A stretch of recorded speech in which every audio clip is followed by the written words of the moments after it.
दोस्तों नमस्कार। और आप देख रहे हैं नॉलेज एट द रेट पर बिहार एसएससी से संबंधित जीके जीएस के प्रश्नों की श्रृंखला।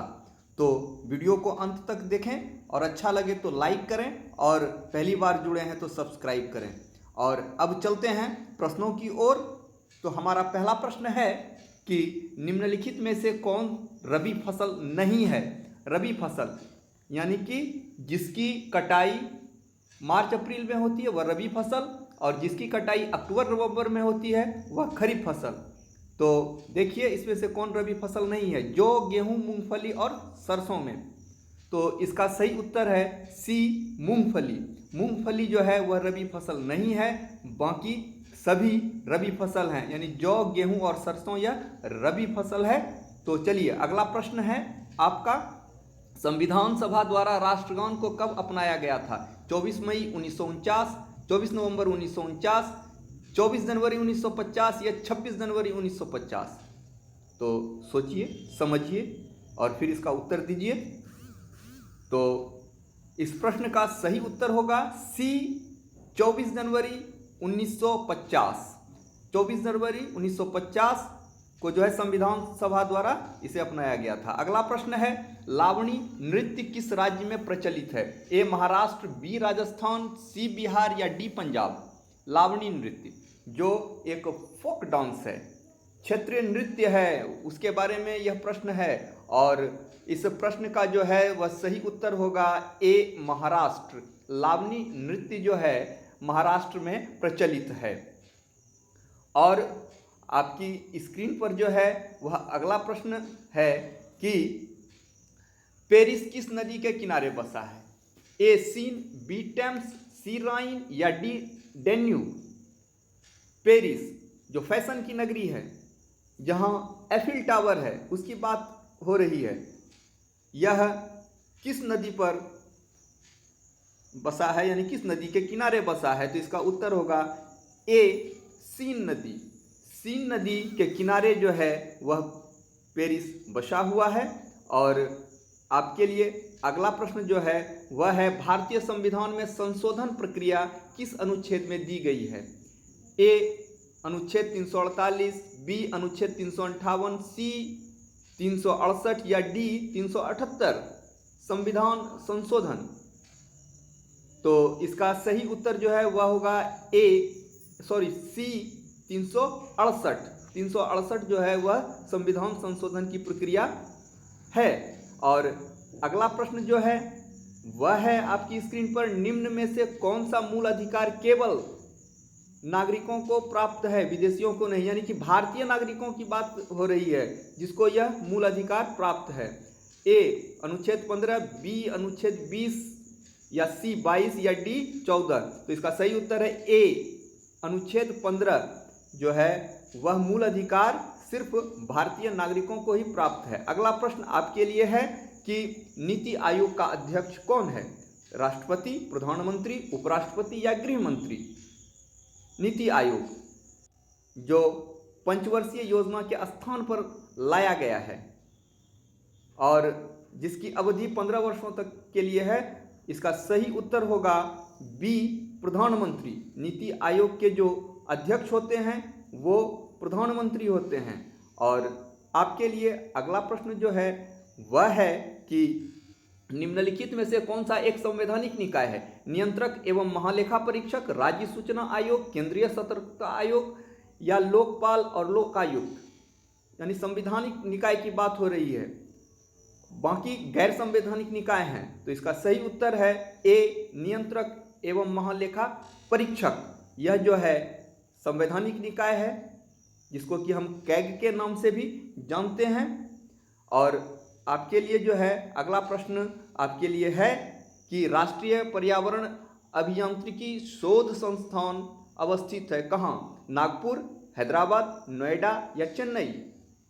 राष्ट्रीय पर्यावरण अभियांत्रिकी शोध संस्थान। तो इसका सही उत्तर है ए, नागपुर। नागपुर में जो है राष्ट्रीय पर्यावरण अभियांत्रिकी शोध संस्थान अवस्थित है। और आपके लिए अगला प्रश्न जो है वह है कि भारतीय संविधान के नीचे दिए गए कर्तव्यों में से कौन सा मौलिक कर्तव्यों की श्रेणी में नहीं रखा गया है? देश की रक्षा करना, आयकर का भुगतान करना, हमारी मिश्रित संस्कृति की मूल्यवान धरोहर को सुरक्षित रखना या जन संपत्ति की रक्षा करना। तो इसका सही उत्तर है बी, आयकर का भुगतान करना जो है यह हमारे कर्तव्यों में से नहीं शामिल है, यानी मौलिक कर्तव्यों में शामिल नहीं है। अगला प्रश्न जो है वह है बिहार में शुरू हुए व्यक्तिगत सत्याग्रह के सबसे पहले सत्याग्रही कौन थे? जयप्रकाश नारायण, अनुग्रह नारायण सिंह, श्री कृष्ण सिंह या मजरूल हक? तो इसका सही उत्तर जो है वह है श्री कृष्ण सिंह। श्री कृष्ण सिंह बिहार में शुरू हुए व्यक्तिगत सत्याग्रह के पहले सत्याग्रही हैं और दूसरे सत्याग्रही जो हैं वह हैं अनुग्रह नारायण सिंह। और आपके लिए अगला प्रश्न जो है वह है कि निम्नलिखित घटनाक्रम में कालक्रम के अनुसार सबसे बाद में कौन सी घटना घटित हुई? बारदोली सत्याग्रह, चटगांव सत्याग्रह, काकोरी षड्यंत्र केस, नौजवान भारत सभा की स्थापना। तो इसमें जो है सबसे पहले 1925 में काकोरी षड्यंत्र, फिर 1926 में नौजवान भारत की स्थापना और 1928 में बारदोली और अंत में चटगांव शस्त्रागार। तो यानी कि उत्तर हो गया बी, चटगांव शस्त्रागार लूट जो है सबसे बाद में घटित हुई। और अगला प्रश्न जो है वह है आपके लिए कौन आग्नेय चट्टान का उदाहरण नहीं है? ए ग्रेनाइट, बी बेसाल्ट, सी ग्रेबो या डी स्लेट? ग्रेनाइट, बेसाल्ट, ग्रेबो या स्लेट आग्नेय चट्टान का उदाहरण नहीं है। तो इसका सही उत्तर है डी स्लेट। स्लेट जो है वह कायांतरित या रूपांतरित चट्टान है, बाकी सभी आग्नेय चट्टान का उदाहरण है। और आपके लिए अगला प्रश्न जो है वह है कि मकर रेखा निम्न में से किस देश से होकर नहीं गुजरती है? पराग्वे, ब्राजील, दक्षिण अफ्रीका या उरुग्वे? मकर रेखा नहीं गुजरती है। तो इसका सही उत्तर है डी, उरुग्वे। उरुग्वे से होकर मकर रेखा नहीं गुजरती है, बाकी पराग्वे, ब्राजील और दक्षिण अफ्रीका से होकर मकर रेखा गुजरती है। और आपके लिए अगला प्रश्न है कि निम्न में से कौन सा ग्रह सूर्य के सबसे नजदीक है? ए बुध, बी शुक्र, सी पृथ्वी या डी मंगल? काफी आसान प्रश्न, इसका उत्तर भी आपको पता होगा। तो इसका सही उत्तर जो है वह है ए बुध। बुध जो है वह सूर्य के सबसे नज़दीक है। और आपके लिए अगला प्रश्न जो है वह रहा आपके लिए कि किस अर्थशास्त्री ने भारत में सबसे पहले वैज्ञानिक दृष्टि से राष्ट्रीय आय की गणना की? डी आर गाडगिल, वी के आर वी राव, मनमोहन सिंह या वाई वी अलग? तो इसका सही उत्तर है वी के आर वी राव, जिसने सबसे पहले वैज्ञानिक दृष्टि से राष्ट्रीय आय की गणना की। और आपके लिए जो है अगला प्रश्न है कि बॉक्साइट का सर्वाधिक उत्पादन किस राज्य से होता है? ए उड़ीसा, बी झारखंड, सी गुजरात या डी छत्तीसगढ़? बॉक्साइट का सर्वाधिक उत्पादन, तो इसका उत्तर है ए ओडिशा। ओडिशा जो है वह बॉक्साइट का सर्वाधिक उत्पादन करता है, यानी कि उड़ीसा, जिसे हम पहले कहते थे अब ओडिशा। और अगला प्रश्न है आपके लिए प्राथमिक घाटा एवं ब्याज भुगतान का योग निम्न में किसके बराबर होता है? बजट घाटा, राजस्व घाटा, प्रभावी राजस्व घाटा या राजकोषीय घाटा? यानी कि प्राथमिक घाटा और ब्याज भुगतान का योग यानी कि जोड़। तो इसका सही उत्तर है डी, राजकोषीय घाटा। राजकोषीय घाटा जो है वह प्राथमिक घाटा और ब्याज भुगतान का जोड़ होता है, योग होता है। अगला प्रश्न जो है वह है आपके लिए कि किस समिति ने सर्वप्रथम सेवाओं पर कर लगाने की सिफारिश की थी? ए चलैया समिति, बी एल के झा समिति, सी नरसिम्हन समिति या डी केलकर समिति? सभी महत्वपूर्ण समितियां हैं, लेकिन इसमें से सबसे पहले सेवाओं पर कर लगाने की सिफारिश जिसने की वह है